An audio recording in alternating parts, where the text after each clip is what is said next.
The sun rises high over the fields of Cannae, casting a golden haze across the landscape. Imagine the air thick with swirling dust, kicked up by the worn sandals of thousands of Roman soldiers. Their armor glints under the August sky, but their faces are marked by worry and exhaustion. In the distance, a silent figure watches, Hannibal Barca, the legendary Carthaginian commander, quietly waiting for the perfect moment. It's hard to believe, but this very place, once just another stretch of Italian farmland, would soon become the stage for a turning point in history. Rome, the great republic that seemed unstoppable, suddenly found itself on the edge of disaster. How did these proud legions, famous for their discipline and courage, end up walking straight into one of the most famous military traps of all time?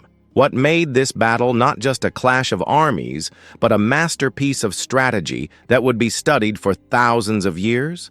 Let's step into their world for a moment. Picture the tension among the Roman ranks that morning. Many of these men had marched for days under the harsh summer sun, carrying heavy packs and even heavier expectations. Their leaders promised them victory, but there was an uneasy feeling in the air. Some whispered stories about Hannibal, how he had crossed the Alps with elephants, how he never seemed to lose, how he always found a way to outthink the Romans. Across the dusty plain, Hannibal's soldiers were a patchwork of cultures and backgrounds. There were fierce Iberians from what is now Spain, swift Numidian horsemen from North Africa, and battle-hardened veterans who had followed Hannibal for years. These men didn't fight for Rome or for gold. They fought for Hannibal himself, a man who inspired both fear and loyalty. Here's a curiosity. While many people know about Rome's famous discipline, few realize that on this day, the Roman army was actually twice as large as Hannibal's force. Most generals would have avoided a fight in these circumstances, but Hannibal saw an opportunity. He crafted a plan so clever that it would become legendary in military history. So, why does this story matter today? The Battle of Cannae is not just about numbers or tactics. It's about the dangers of pride, the power of patience, and the consequences of underestimating your opponent. As we journey through this story, keep an eye out for the small decisions and unexpected twists that changed the fate of nations. Before we begin, if you enjoy stories where history comes alive and the lessons of the past still matter today, remember to like this video, subscribe to Legacy of Empires, and ring the bell so you never miss the next chapter in our journey through the world's most fascinating battles. Picture this. It's the summer of 216 before Christ, and Rome is facing the most dangerous crisis in its history. For 2 long years, a brilliant Carthaginian general named Hannibal has been running circles around the mighty Roman legions, turning their own homeland into a battlefield. Think about how frustrating this must have been for the Romans. Here they were, masters of the Mediterranean world, and yet this foreign commander was practically camping in their backyard, burning their farms and making them look foolish. Hannibal had already delivered 2 crushing defeats at places called Trebia and Lake Trasimene, battles where Roman pride met Carthaginian cunning and lost badly. But Rome had found a clever response. Their dictator, a wise old man named Quintus Fabius Maximus, had figured out something important. You don't have to fight every battle your enemy wants you to fight. Instead of charging headfirst into Hannibal's traps, Fabius played a waiting game. He shadowed the Carthaginian army like a cautious hunter, always staying just out of reach, cutting off supply lines, picking off stragglers, but never committing to a full battle. The Romans even had a nickname for this strategy. They called Fabius the Delayer. And you know what? It was working. Hannibal's army was getting tired, running low on supplies, and losing momentum. The brilliant plan was slowly strangling the invaders without risking another catastrophic defeat. But here's where human nature gets in the way of good strategy.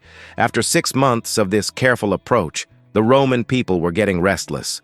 Imagine watching your countryside burn while your own army seems to do nothing about it. Farmers were losing their crops, families were fleeing their homes, and everyone was asking the same question. Why aren't we fighting back?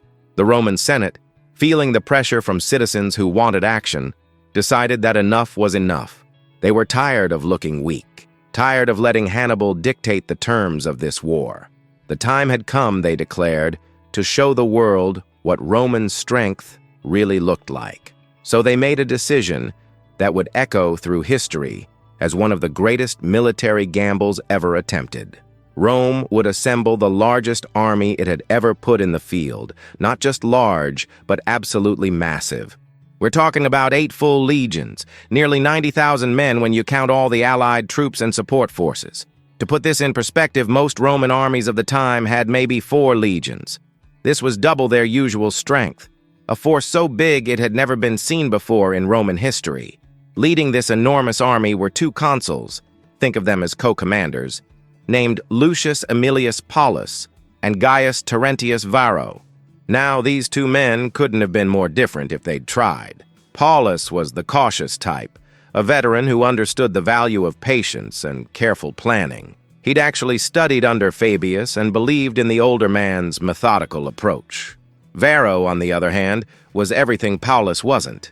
He was young, ambitious, and absolutely burning with the desire for glory. He'd built his political career on promising the Roman people that he would end this war quickly and decisively. Where Paulus saw the wisdom in Fabius's patient strategy, Varro saw only cowardice and missed opportunities. The instructions from the Senate were crystal clear: find Hannibal and destroy him, whatever the cost.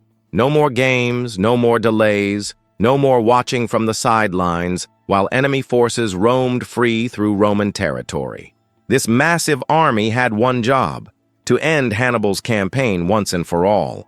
But here's something fascinating that most people don't realize about this moment in history.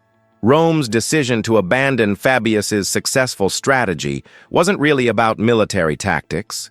It was about pride, politics, and public pressure.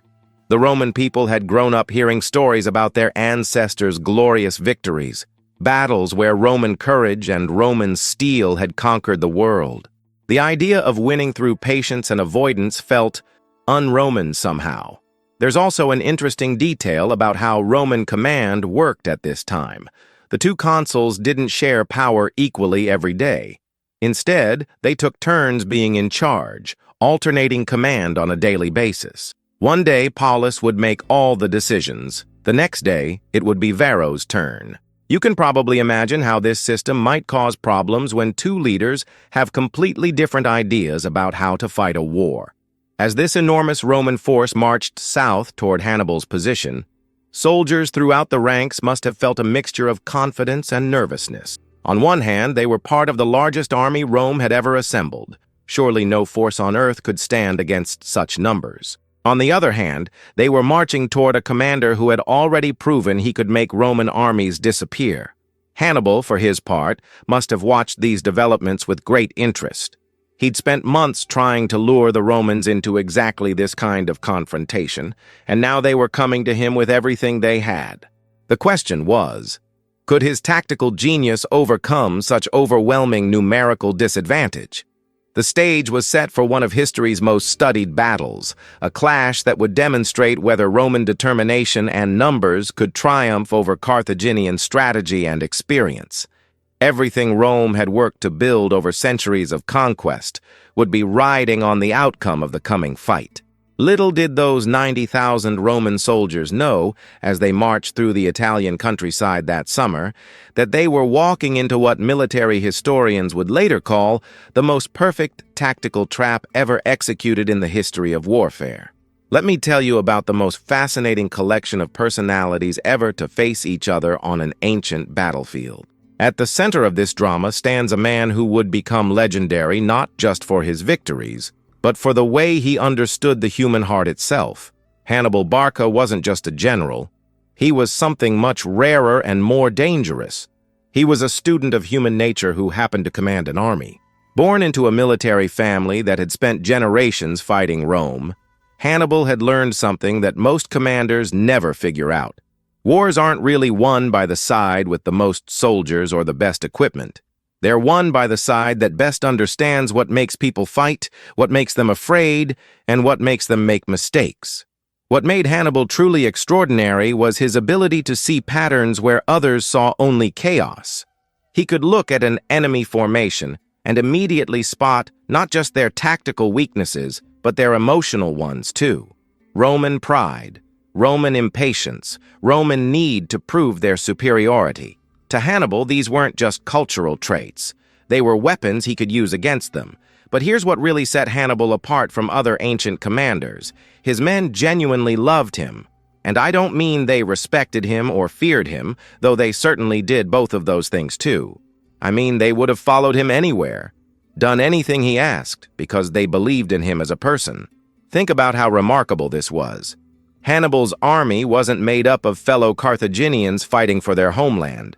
Instead, it was this incredible mix of peoples from all across the ancient world, each group bringing their own fighting styles, their own languages, their own reasons for being there. From the mountains of Spain came the Iberians, tough, weathered fighters who knew how to survive in harsh conditions and hit hard when the moment was right. These weren't professional soldiers in the Roman sense, but rather warriors who had grown up in a land where survival meant being ready to fight at a moment's notice. Then there were the Numidians from North Africa, and let me tell you, these guys were something special. They were arguably the finest cavalry in the ancient world, riders who seemed to become one with their horses. What made them truly dangerous wasn't just their skill, it was their speed and unpredictability. Roman cavalry, trained in formal formations and disciplined charges, simply couldn't match the fluid, almost dancing way the Numidians fought. And at the core of Hannibal's force were his African veterans, soldiers who had been with him for years, through campaign after campaign. These men had learned to fight the Roman way, and then had figured out how to beat it. They weren't just experienced, they were battle-tested against the very enemy they were about to face again. Here's what's fascinating about this diverse army. They shouldn't have worked well together. Different languages, different fighting styles, different cultures. By all logic, they should have been constantly arguing and getting in each other's way. But Hannibal had somehow forged them into something that was greater than the sum of its parts. The secret was that he treated each group's strengths with respect, never trying to force Spanish mountain fighters to act like African infantry or asking his cavalry to fight like foot soldiers. Instead, he created a system where everyone could do what they did best, but in coordination with everyone else. Now, across the field from this united but diverse force stood the Roman army, and the contrast couldn't have been more striking. Where Hannibal had one clear vision shared by loyal followers, the Romans were led by two men who disagreed about almost everything. Lucius Aemilius Paulus was everything you'd expect from a traditional Roman commander. He was methodical, disciplined, and deeply respected by his soldiers. Paulus had risen through the ranks the hard way, learning that patience and careful planning usually beat rash action. He'd studied Hannibal's previous victories and understood that the Carthaginians' greatest weapon was his ability to make opponents do exactly what he wanted them to do. But Paulus faced a problem that had nothing to do with military strategy. In Roman politics, being cautious was often seen as being weak. The people wanted a hero, someone who would charge forward and crush their enemies in glorious battle. Paulus knew better, but he also knew that political survival sometimes required taking risks that a purely military mind would avoid. Then there was Gaius Terentius Varro, and understanding Varro is crucial to understanding how this entire disaster unfolded. Varro wasn't stupid. You don't become a Roman consul by being incompetent. But he was driven by something that clouds judgment more reliably than stupidity ever could: ambition. Varro had built his entire political career on a simple promise to the Roman people. Where others counseled patience, he promised action. Where others urged caution, he promised victory. He'd stood up in the Senate and essentially accused Fabius and his followers of cowardice, arguing that Rome's problems could be solved if someone just had the courage to fight. The tragedy is that Varro probably believed his own rhetoric. He'd convinced himself that Roman defeats had happened not because Hannibal was tactically superior, but because Roman commanders had been too timid to use their natural advantages. All they needed, he argued, was a leader brave enough to trust in Roman strength and Roman steel. Here's a detail that really shows you how these two men thought differently. When they were planning their approach to battle, Paulus wanted to choose the ground carefully, to find a place where Roman advantages would matter most, and Hannibal's tricks would matter least. Varro, on the other hand, was eager to fight anywhere, anytime. To him, the specifics of terrain and positioning were less important than showing Hannibal and the world that Rome wasn't afraid. What made this situation even more dangerous was the Roman system of alternating command. Remember, these two consuls took turns being in charge each day, so one day the army would be led by a man who wanted to be cautious and pick his moment carefully. The next day, that same army would be commanded by someone who was eager to prove his courage and win glory. You can imagine how confusing this must have been for the ordinary soldiers. One day, they'd receive orders to stay in formation, stay alert, and avoid being drawn into premature engagements. The next day, they'd be told to prepare for the decisive battle that would end the war. Hannibal, watching all this unfold, must have felt like a chess player whose opponent was arguing with himself about which moves to make. Every time Paulus made a careful, sensible decision, Hannibal could count on Varro to do something rash when his turn came around. But there's something even more interesting about the psychology of this moment. Both Roman commanders were actually trying to do what they thought was best for Rome. Paulus wasn't being cautious because he was afraid. He was being cautious because he understood the stakes. Varro wasn't being reckless because he was stupid. He was being aggressive because he believed that's what the situation demanded. In a way, they were both prisoners of Roman culture itself. Romans had built their empire by being brave, by taking risks, by believing that Roman soldiers could overcome any obstacle through courage and determination. But now they were facing an enemy who had studied that culture and figured out how to use it against them. As these forces moved toward their fateful meeting, the stage was set not just for a military confrontation, but for a clash between different philosophies of leadership, different ideas about courage, and different understandings of what victory actually means. The lion was patient, experienced, and surrounded by warriors who trusted him completely. The wolves were powerful but divided, led by men whose rivalry was about to cost them everything. Picture this. You're standing on a dusty plain in southern Italy, and the morning sun is already beating down mercilessly. The year is 216 before Christ, and you're about to witness something that will echo through history for over 2,000 years. What's about to unfold here at Cannae isn't just another ancient battle. It's the day when military genius met Roman pride, and the collision would reshape how we think about warfare forever. The Romans had marched out that morning with the confidence of conquerors. Can you imagine the sound? 80,000 men moving in perfect formation, their sandals creating a thunderous rhythm against the earth. These weren't just any soldiers, they were legionaries from the most powerful military machine the world had ever seen. Rome had assembled its largest army in history, and every man believed they were marching toward inevitable victory. But standing across from them was a man who had already rewritten the rules of war.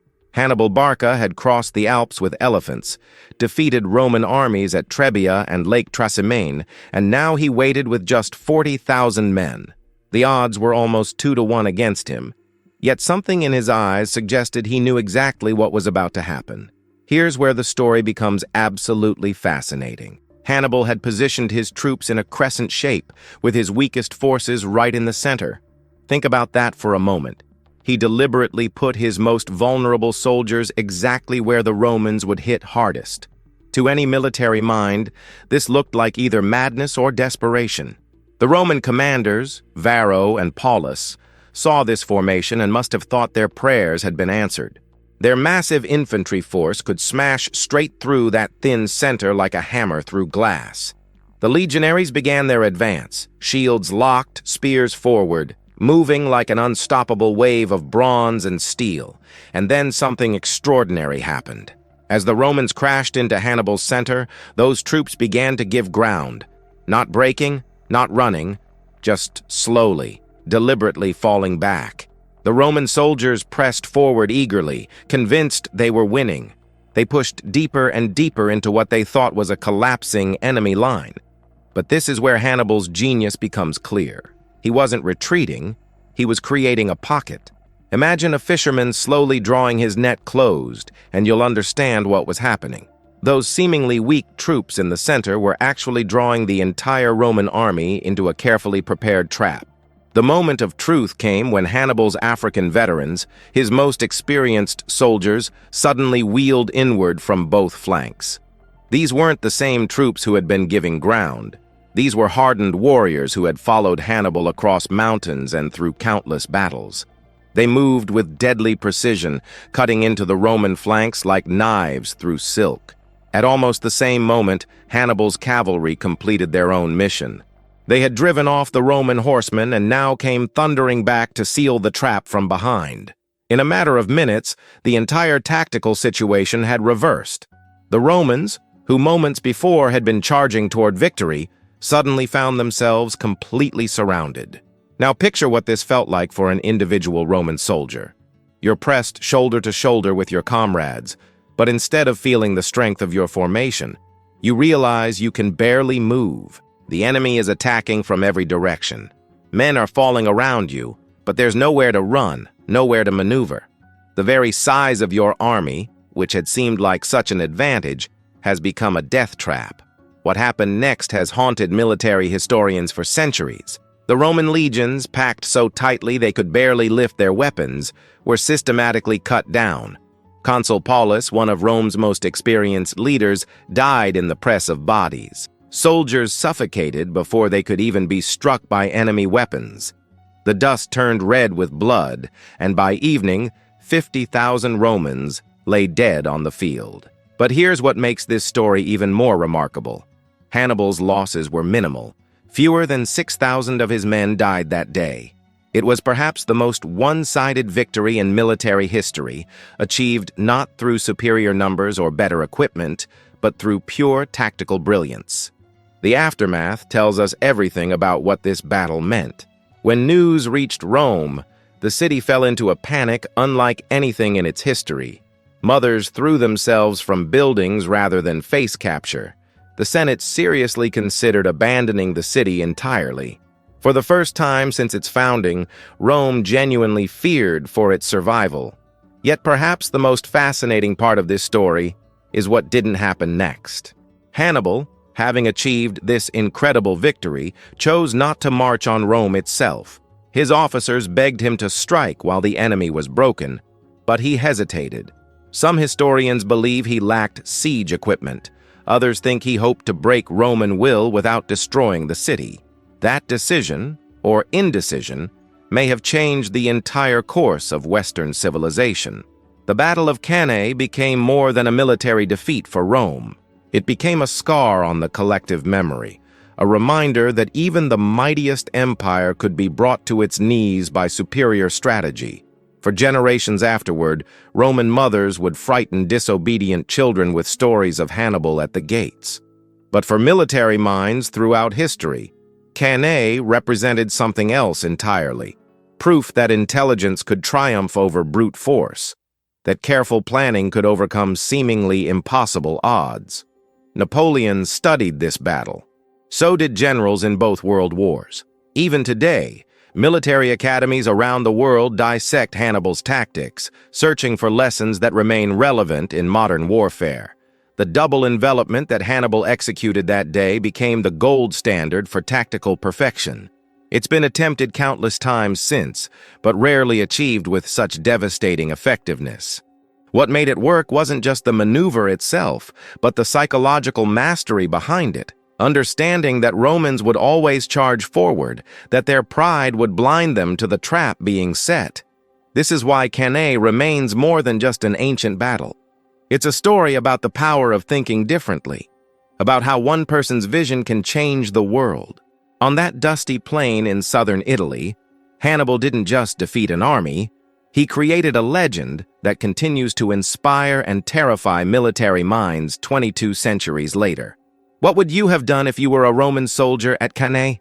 Let us know in the comments, and don't forget to like and subscribe for more legendary battles. You know, one of the most haunting things about studying ancient battles is that we usually only hear from the generals and historians. The common soldiers, the men who actually lived through these moments of terror and chaos, rarely get to tell their stories. But Cannae was so devastating, so shocking to the Roman world, that some of these personal accounts survived, and when you read them, you realize that no amount of tactical analysis can capture what it actually felt like to be trapped in Hannibal's masterpiece. Imagine you're Marcus, a 20-year-old farmer's son from the hills outside Rome. You've been training with the legions for 2 years, and you believe with absolute certainty that Roman discipline and courage can overcome any enemy. When you marched out that morning at Cannae, you probably felt invincible. The man next to you, your shield brother, has fought alongside you in training exercises countless times. You know exactly how he moves, how he breathes, even how he smells after a long march. But now everything has changed. The formation that once felt like an impenetrable wall of bronze and flesh has become a prison. You're pressed so tightly against your comrades that you can feel their ribs through their armor. The shield that was supposed to protect you now feels impossibly heavy in your cramped arm. Every time you try to raise your sword, it hits the man behind you. Every time you try to step forward, there's nowhere to go. One survivor later described it like being caught in a river of people, except this river was flowing toward death. He said you could feel the panic spreading through the ranks like a physical thing, men breathing harder and harder until some simply fainted from the heat and fear. Can you imagine that moment when you realize that all your training, all your confidence means nothing because you literally cannot move? What makes these personal accounts so powerful is how they describe the exact moment when victory turned to catastrophe. One Roman officer wrote that he was still shouting encouragement to his men when he noticed something odd. The enemy soldiers they'd been pushing back weren't running away. They were looking over their shoulders as if waiting for something. Then came a sound he'd never heard before in battle. Instead of the clash of weapons meeting shields, there was this strange scraping noise.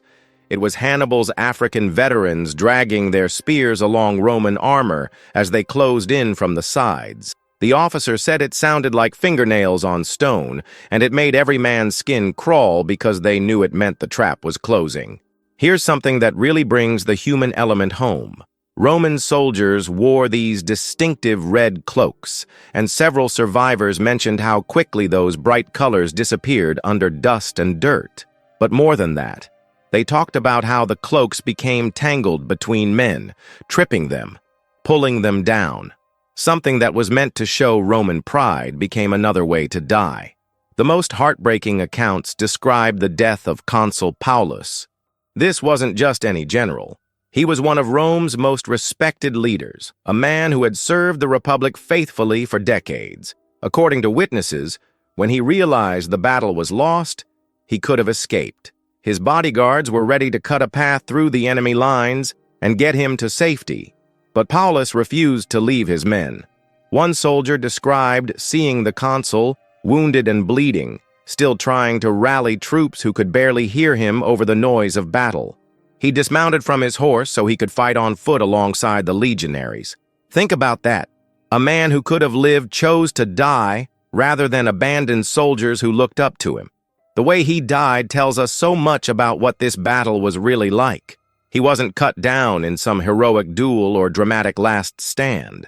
According to the survivors, he simply disappeared into the crush of bodies. One moment he was there, shouting orders and trying to maintain some kind of formation. The next moment he was gone, trampled by his own panicking men.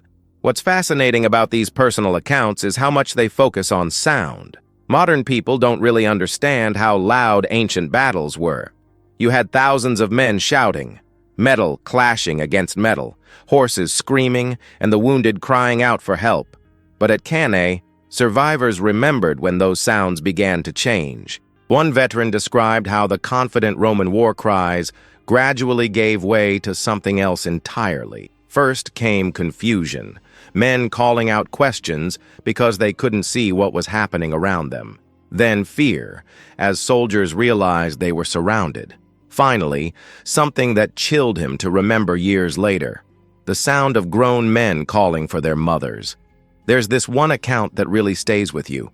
A Roman soldier wrote about hearing his centurion, a tough veteran who'd never shown fear in 20 years of service, quietly reciting prayers to his household gods, not shouting them like you might expect in battle, but whispering them like a child afraid of the dark. That moment when this hardened warrior became just another frightened human being captures something profound about what Cannae meant. Perhaps the most moving accounts come from the men who somehow made it out alive. Roman society expected its soldiers to win or die trying, so survival could actually be seen as shameful.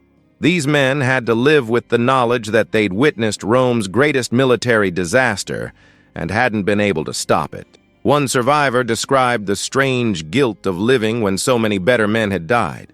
He talked about waking up for months afterward, expecting to see his tentmates preparing for morning duties, only to remember that they were lying in unmarked graves somewhere in southern Italy.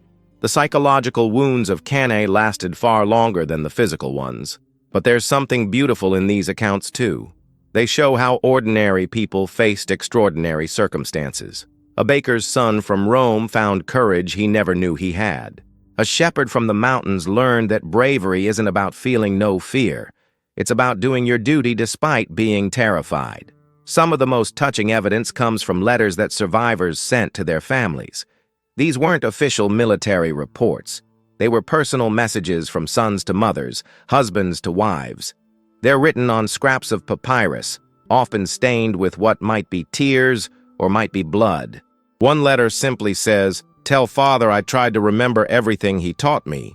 Another asks a wife to light incense for fallen comrades whose names the writer carefully lists, men whose families might never learn what happened to them. These glimpses into private grief remind us that every number in the casualty reports represented someone's entire world. The Romans who lived through Cannae carried those memories for the rest of their lives. They became living witnesses to both the worst defeat in their nation's history and proof of something else, that even in the darkest moments, human dignity can survive. Their voices, preserved across more than 2,000 years, remind us that behind every great battle are thousands of individual stories of courage, fear, loss, and the simple desire to see home again. When we study Cannae today, we often focus on Hannibal's brilliant tactics or Rome's strategic mistakes. But these personal accounts show us something just as important: how ordinary people respond when their world turns upside down in a single afternoon. Picture the scene as the sun began to set over that blood-soaked plain at Cannae. The silence that followed the battle was almost more terrifying than the chaos that preceded it. 50,000 Roman soldiers lay dead or dying, while Hannibal's forces had lost fewer than 6,000 men.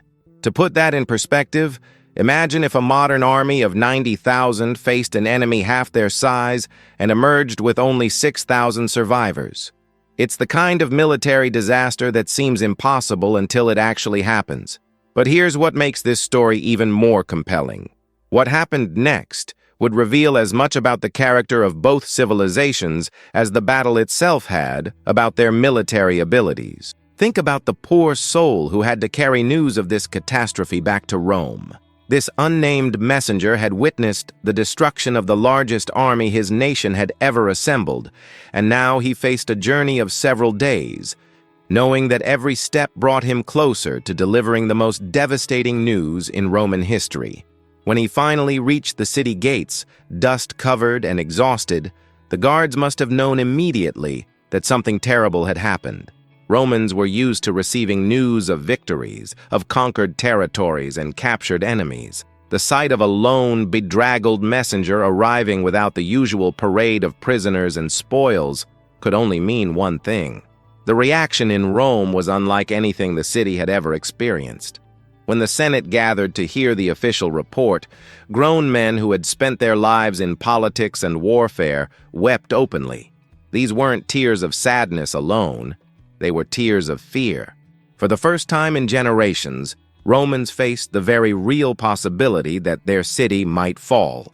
What happened next reveals something extraordinary about Roman society.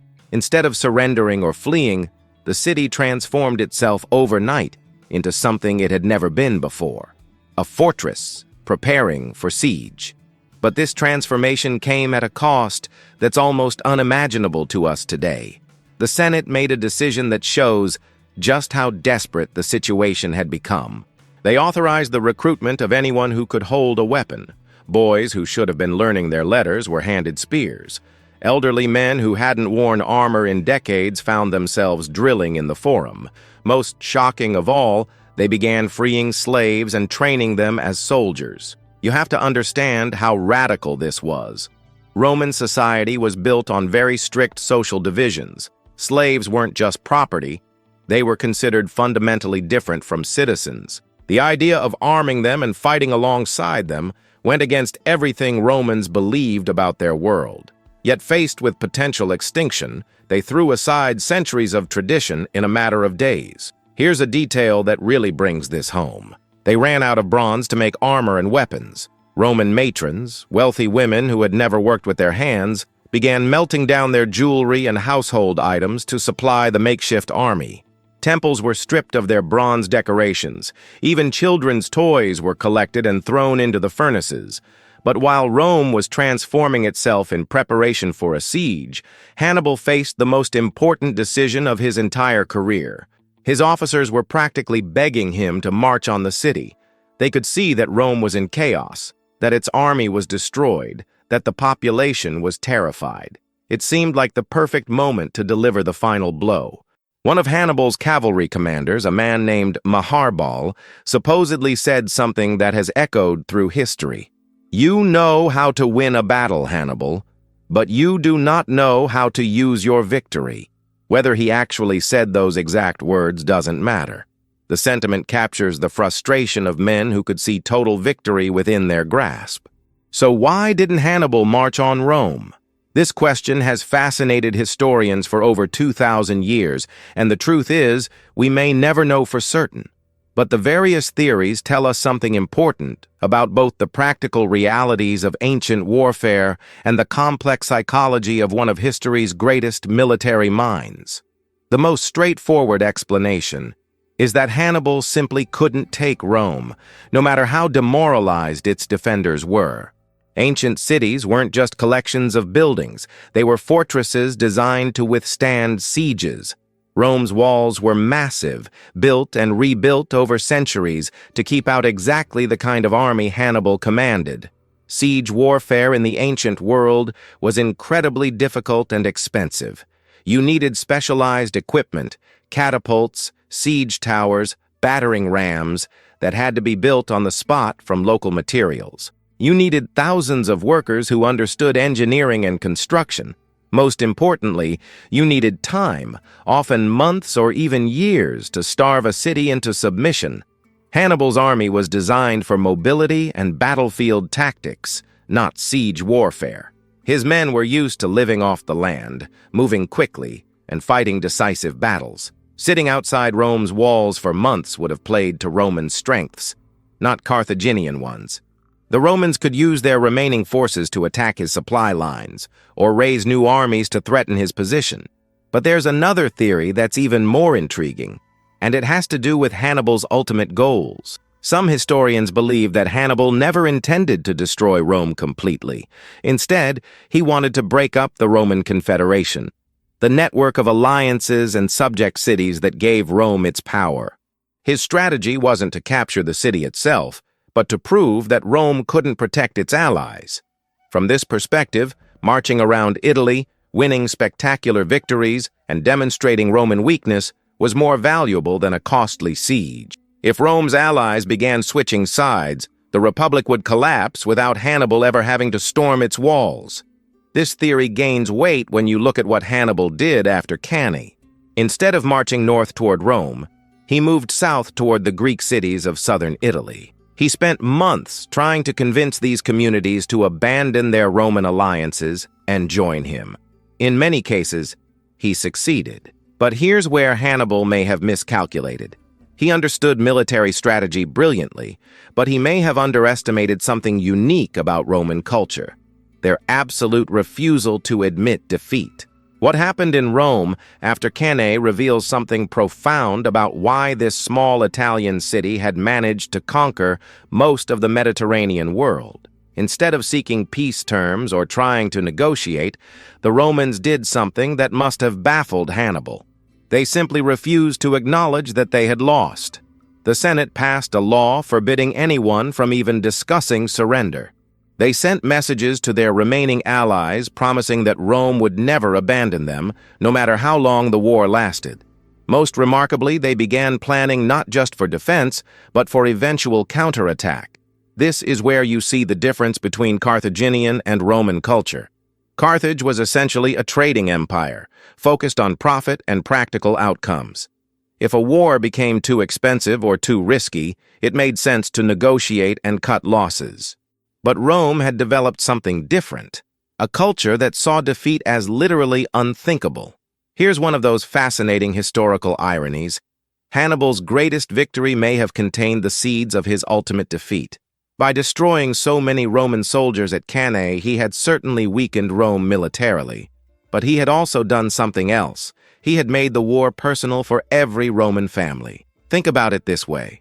After Cannae, there was hardly a household in Rome that hadn't lost someone.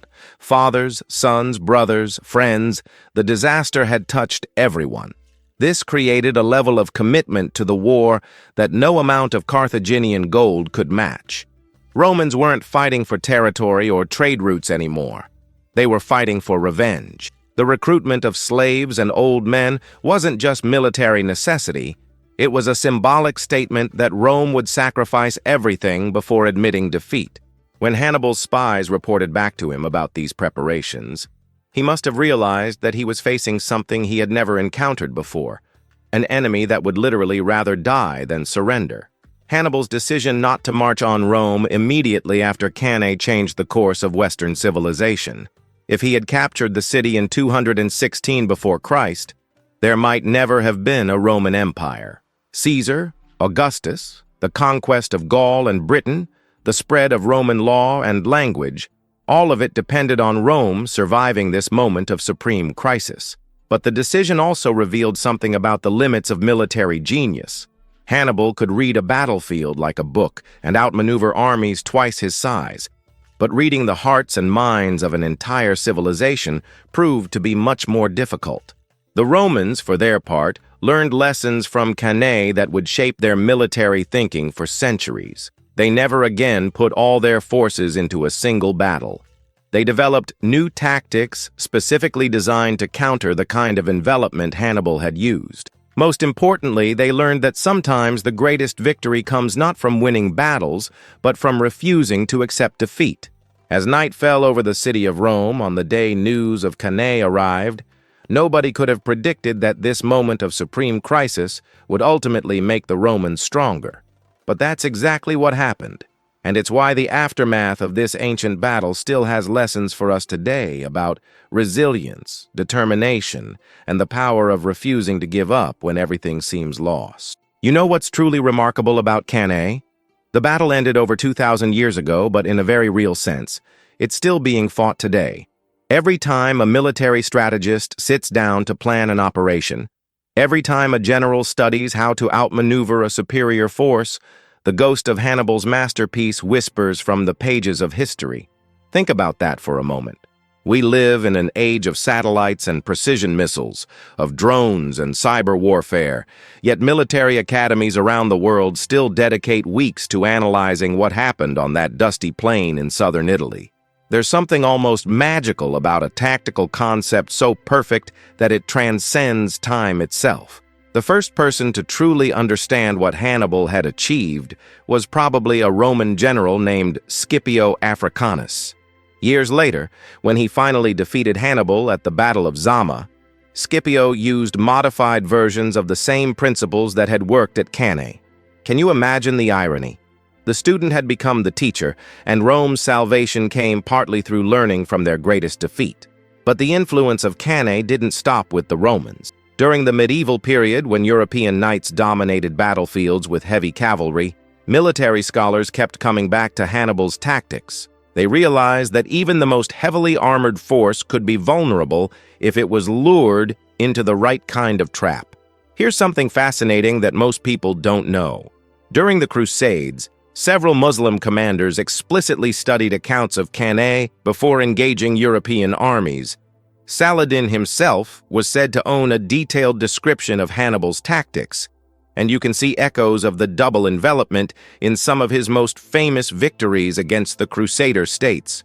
Perhaps no military leader was more influenced by Cannae than Napoleon Bonaparte. The French emperor carried accounts of the battle with him on every campaign, and he reportedly read them so often that his staff could recite passages from memory. Napoleon understood something crucial about Hannibal's achievement. It wasn't just about surrounding the enemy, it was about making them complicit in their own destruction. At the Battle of Austerlitz in 1805, Napoleon deliberately weakened his center, just as Hannibal had done.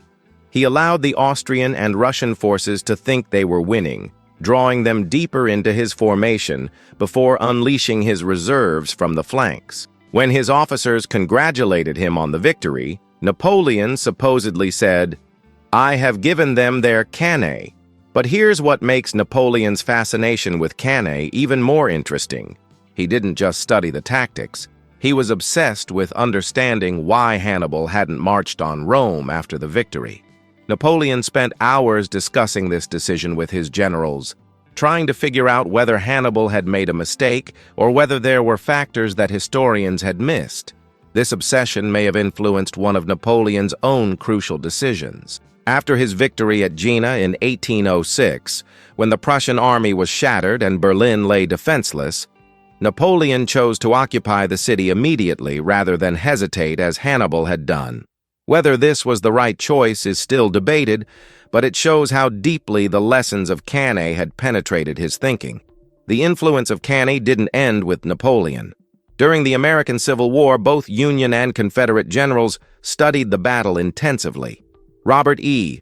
Lee, the Confederate commander, was particularly fascinated by Hannibal's ability to achieve decisive victories despite being outnumbered. At the Battle of Chancellorsville in 1863, Lee executed what many military historians consider the closest thing to a perfect Cannae-style envelopment in modern warfare. He divided his smaller army in the face of a much larger Union force, sent Stonewall Jackson on a flanking march that seemed impossibly risky, and then caught the Union army completely by surprise. The parallels are almost eerie. Like Hannibal, Lee deliberately weakened his center to make the flanking movement possible. Like the Romans at Cannae, the Union forces initially thought they were winning. And like Hannibal's African veterans, Jackson's men appeared at exactly the right moment to turn victory into catastrophe. But here's the tragic irony. Lee's obsession with achieving another Cannae may have ultimately cost the Confederacy the war. His constant search for the decisive battle, the one perfect envelopment that would end the conflict, led him to take increasingly desperate risks. The disaster at Gettysburg happened partly because Lee was still chasing the ghost of Hannibal's masterpiece. When World War I began, military planners on both sides were still thinking about Cannae. The German Schlieffen Plan was essentially an attempt to recreate Hannibal's double envelopment on a continental scale. The idea was to sweep through Belgium and northern France, then wheel south to encircle the entire French army. It's almost heartbreaking to think about how many lives were lost, because generals were still trying to recreate a battle from ancient times. The reality of modern warfare, with its machine guns, artillery, and trench systems, made the old tactics obsolete, but the dream of achieving a perfect Cannae kept haunting military minds. World War II saw more sophisticated attempts to apply Hannibal's principles. The German blitzkrieg tactics used speed and mobility to create encirclements, and there were several successful operations that historians directly compare to Cannae. The Battle of Kiev in 1941, where German forces surrounded and captured over 600,000 Soviet soldiers, was called the greatest Cannae in history by German propaganda. But perhaps the most fascinating modern application of Cannae's lessons came from an unexpected source: the Israeli military. During the Six-Day War in 1967, Israeli planners explicitly studied Hannibal's tactics when designing their air strategy. Instead of trying to match the Arab air forces plane for plane, they lured enemy aircraft into carefully prepared traps, destroying most of them on the ground in the opening hours of the war. Today, Cannae occupies a unique place in military education. At West Point, the United States Military Academy, every cadet studies the battle during their first year. But here's what's interesting. They don't just analyze the tactics. They spend equal time discussing Hannibal's decision not to march on Rome, trying to understand the relationship between military victory and political objectives. The British Staff College at Camberley has an entire wall dedicated to maps and diagrams of Cannae. Officers from around the world come to study not just what Hannibal did, but how he thought. The battle has become a kind of Rorschach test for military minds. Different people see different lessons depending on their own experiences and challenges. Here's a detail that really shows how deeply Cannae has penetrated military culture. There's a tradition at several military academies where graduating officers are given a small replica of a Carthaginian coin as a reminder that tactical brilliance can overcome superior numbers. It's become a symbol that transcends nationality or ideology, a recognition that true military genius is universal. But perhaps the most enduring legacy of Cannae isn't tactical at all, it's psychological.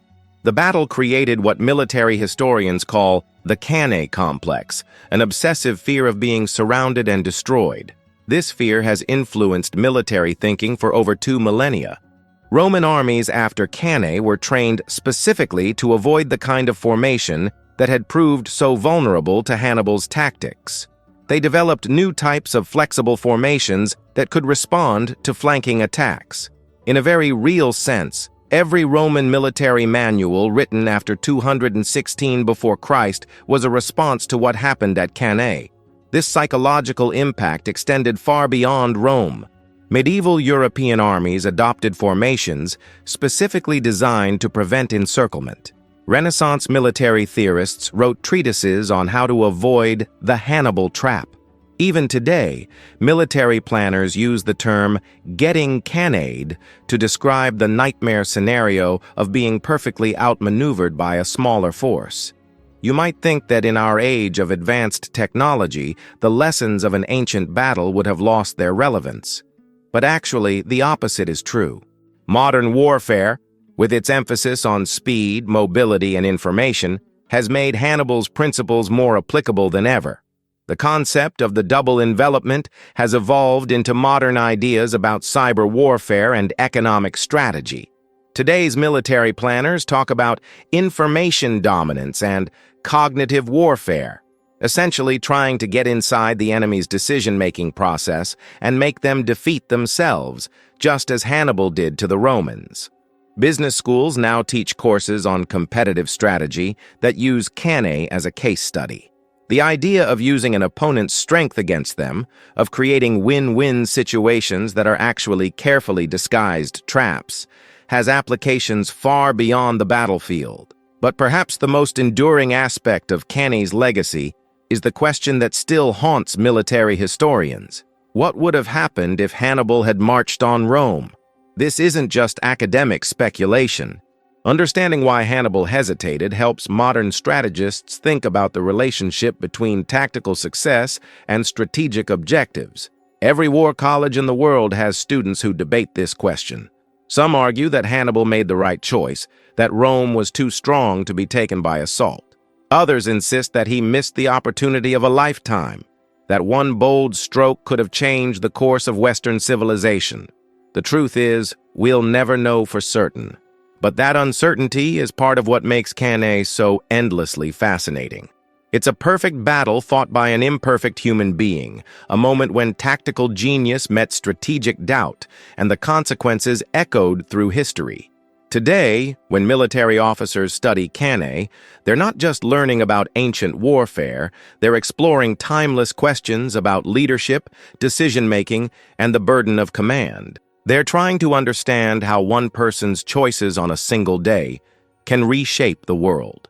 And in that sense, Hannibal's ghost is still with us, still teaching, still challenging new generations of military minds to think differently about the art of war. The battle may have ended over 2,000 years ago, but its lessons remain as relevant as ever, a testament to the enduring power of human ingenuity and the eternal fascination of perfect tactics imperfectly applied to an imperfect world. So here we are, at the end of our journey through one of history's most extraordinary days. But in many ways, the story of Cannae is really just beginning when the fighting stops. Because what happened on that August afternoon in 216 before Christ wasn't just a military engagement. It was a moment that revealed fundamental truths about human nature, about power, and about how quickly the impossible can become inevitable. Think about what we've witnessed together. We've seen how a small force from North Africa could outthink and outmaneuver the most powerful military machine of the ancient world. We've watched as Roman confidence transformed into Roman catastrophe in the span of a few hours. We've felt the terror of individual soldiers trapped in a tactical masterpiece that became their tomb. And we've traced how the echoes of this single day continued to shape military thinking for over 2 millennia. But there's something even more profound here, something that goes beyond military history or tactical analysis. Cannae teaches us about the dangerous blindness that can come with success.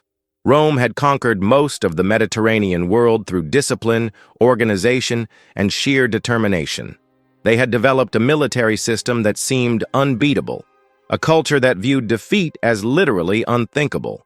And that's exactly what made them vulnerable. The Romans marched into Hannibal's trap not despite their strengths, but because of them.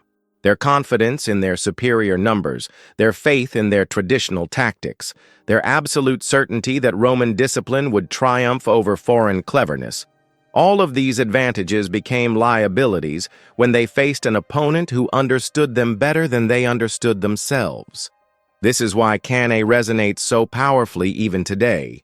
We live in a world where established powers, whether they're nations, corporations, or institutions, can become so convinced of their own invincibility that they stop seeing threats clearly. The lesson of Cannae isn't just about military strategy, it's about the humility required to stay competitive in a changing world. What makes this story even more compelling is how deeply human it remains. Hannibal wasn't some superhuman figure operating with perfect information and unlimited resources. He was a brilliant man facing an impossible situation, trying to achieve victory while carrying the hopes of his people and the weight of his father's legacy. The fact that he succeeded so completely at Cannae makes his later hesitation even more poignant. And the Romans? They weren't cartoon villains or faceless conquerors. They were farmers and shopkeepers, fathers and sons, people who believed they were fighting for their homes and their way of life. The tragedy of Cannae isn't just that so many died, but that they died because both sides were doing what they thought was right. This human dimension is what keeps drawing us back to ancient history. The weapons change, the technology evolves, but the fundamental challenges of leadership, decision-making, and human cooperation remain remarkably constant. A modern CEO facing a disruptive competitor, a political leader navigating a crisis, a coach trying to outmaneuver a superior opponent, they're all grappling with variations of the same problems that Hannibal and the Roman consuls faced at Cannae. One of the most fascinating aspects of studying history is seeing how individual moments can reshape entire civilizations. If Hannibal had captured Rome in 216 before Christ, there might never have been a Roman Empire. Caesar might have remained an obscure provincial governor. Latin might have stayed a local Italian dialect rather than becoming the foundation for Spanish, French, Italian, and Portuguese. But it works the other way too. Rome's survival of Cannae, their refusal to surrender even after their worst military disaster, set patterns that would define Western civilization for centuries. The idea that defeat is never final, that setbacks can become comebacks, that persistence can overcome seemingly impossible odds, these concepts became central to Roman culture and, through Roman influence, to much of the modern world. Cannae also raises questions that every generation has to answer for itself. How do you balance confidence with humility?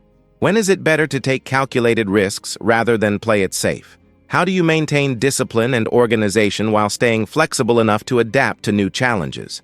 These aren't just academic questions.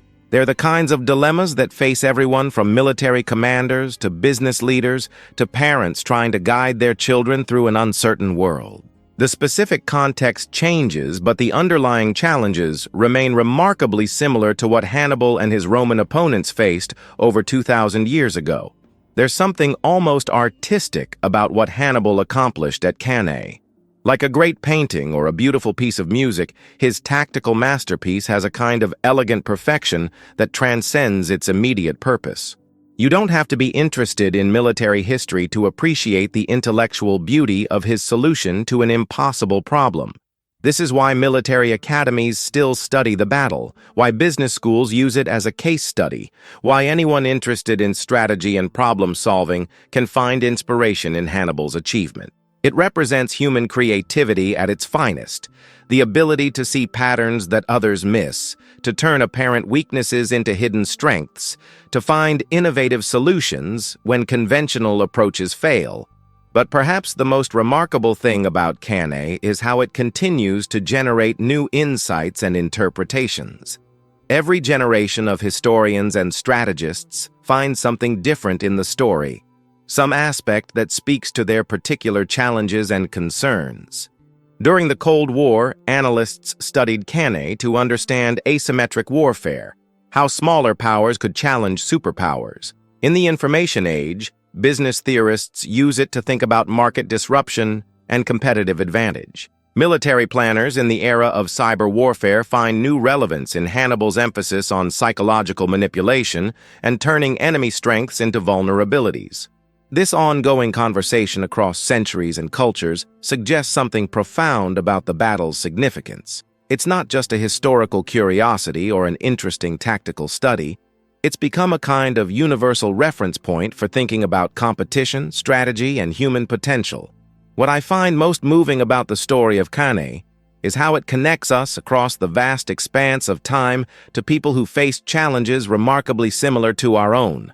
The Roman soldiers who marched out that morning experienced fear, hope, determination, and confusion, emotions that anyone who has ever faced a difficult challenge can understand. Hannibal's burden of command, his responsibility for the lives of his men and the fate of his nation, resonates with anyone who has ever had to make difficult decisions under pressure. The survivors who had to live with the memory of that terrible day, who had to find ways to continue after experiencing the unthinkable, their struggles speak to anyone who has had to rebuild after a devastating setback. As we close this chapter of our historical journey, it's worth remembering that Cannae wasn't the end of the story for either Rome or Carthage. Rome's recovery from their darkest hour, their determination to continue fighting despite impossible odds, led eventually to victories that would reshape the Mediterranean world. Carthage's moment of triumph, brilliant as it was, couldn't overcome the fundamental strategic challenges that Hannibal faced. The real lesson of Cannae might be that no single battle, no matter how perfectly executed or devastating in its immediate effects, can determine the ultimate course of history. What matters more is how people and nations respond to both victory and defeat, how they learn from their experiences, and how they adapt to new challenges. This is why we keep coming back to stories like Cannae, why they continue to fascinate and instruct us across the centuries. They remind us that human nature doesn't change as much as we might think, that the fundamental challenges of leadership and competition remain constant even as the surface details evolve. They also remind us of the potential that exists in every human being to achieve something extraordinary, to find creative solutions to impossible problems, to rise above circumstances that seem insurmountable. Hannibal's genius at Cannae wasn't superhuman. It was profoundly human, representing the kind of insight and creativity that emerges when intelligence, preparation, and opportunity come together at exactly the right moment. And perhaps that's the most inspiring aspect of this ancient story. It suggests that no matter how overwhelming the odds might seem, no matter how impossible the challenge appears, there's always the potential for a brilliant solution to emerge from careful thought, creative thinking, and bold action. The dust has long since settled on the fields of Cannae, but the questions it raises and the lessons it teaches remain as fresh and relevant as ever. In that sense, Hannibal's masterpiece lives on, continuing to challenge and inspire new generations of thinkers, leaders, and dreamers who refuse to accept that the impossible must remain impossible forever. If this tale of strategy and survival moved you, like the video, share your thoughts below and subscribe to Legacy of Empires. Where will our next journey take us? To the walls of Constantinople? The fields of Agincourt? The choice is yours. Until next time, Vale.